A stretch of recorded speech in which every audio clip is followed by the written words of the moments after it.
Forward. Are you sitting comfortably? Yeah, man. Good.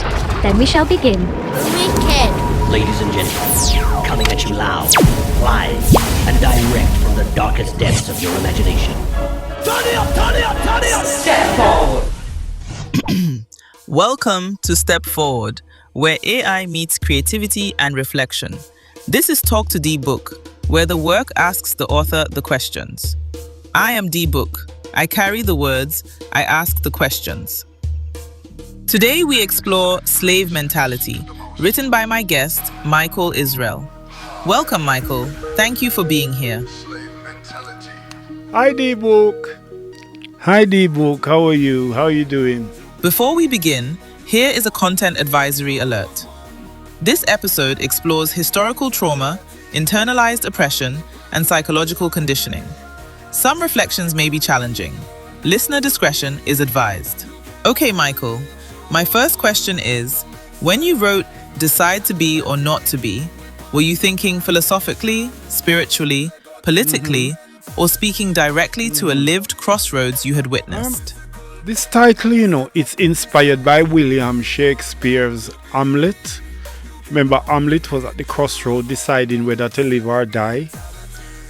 Well, every day I'm at that crossroad, I'm deciding whether to take the blue pill or the red pill.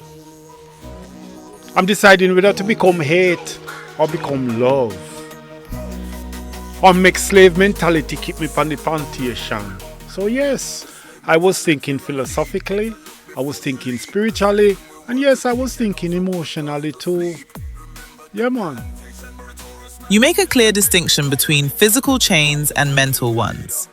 What was the first moment in your life when you realized freedom of body does not guarantee freedom of mind? This lyrics, is like a road to Damascus moment. That is when you realize black bodies are free to sit at the front of the bus, but they should not expect to get a seat on the board of directors because the glass ceiling and the color bar is there to reinforce black inferiority and white supremacy. So we've broken the physical chains, thank God. But the mental shackles turn we in a PP clock. We are follow massa and forget where Mama Africa teach we. Mr. Isrell, the reference to meritorious manumission and internal division is sharp. What made it important for you to confront internal betrayal, not just external oppression in this piece?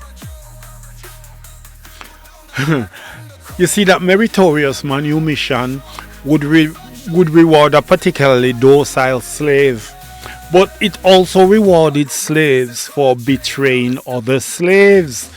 That's why Malcolm X said, they will pay one of us to kill one of us just to say it was one of us.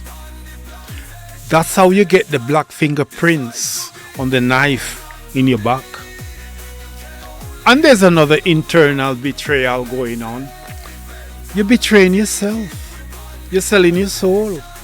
Betraying your inner values and principles where your mama teach you and your papa teach you. You're wounding yourself.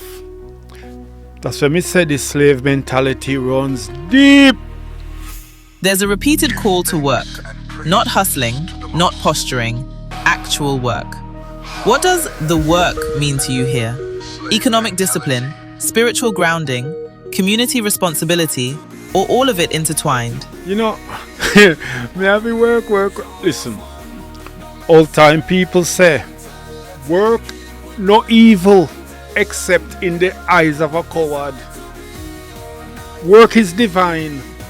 Mama say, go find something do before something do you. We have ambition.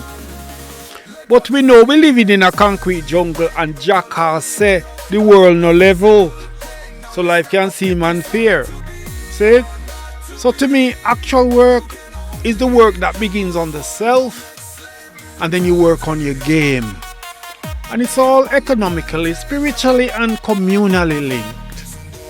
Overall, I think the best work that anybody can do is to teach someone a skill. Lines about addiction, avoidance, and distraction bring the lyric into now. Do you see these as modern chains or symptoms of something deeper that still hasn't been healed? Addiction, avoidance, and distraction. These are modern chains, also symptoms of a people who are slave to drugs, fame, power, status, ego, philosophy, custom, anything that is stopping them from decolonizing their mind. But now you know the truth. It is time to heal and reset, man. Let go the slave mentality, man. It's a new age. It's a new dawn. Get on that underground railroad and leave the plantation. You end repeatedly with, now let's step up the game. What does stepping up look like in real terms to you? Individual change, collective action, or a shift in how we define success itself? To me, stepping up means be your best player and playing your best game. That's it. Step up. Step up and be qualified in what you are good at. Step up and be a hub for traditional values and wisdom. Success can define me in terms of possession or contentment. All me know say, leaving the plantation is terrifying. And letting go of the slave mentality is a start. That's why all time people say, if you want good, you know how to run. And that means achievement involves growth, endurance, struggle, and sacrifice. Yes, sire. Thank you, Mycall Isrell, for stepping into the page with us. I am Dee Book. I carry the words the authors write. I ask the questions. Until we meet again, stay with the work. Please take a moment to like, share or leave a comment. And thank you to our sponsors and supporters. Your support is invaluable. Thank you for believing in us and making our journey possible. With gratitude, from Patwah Media.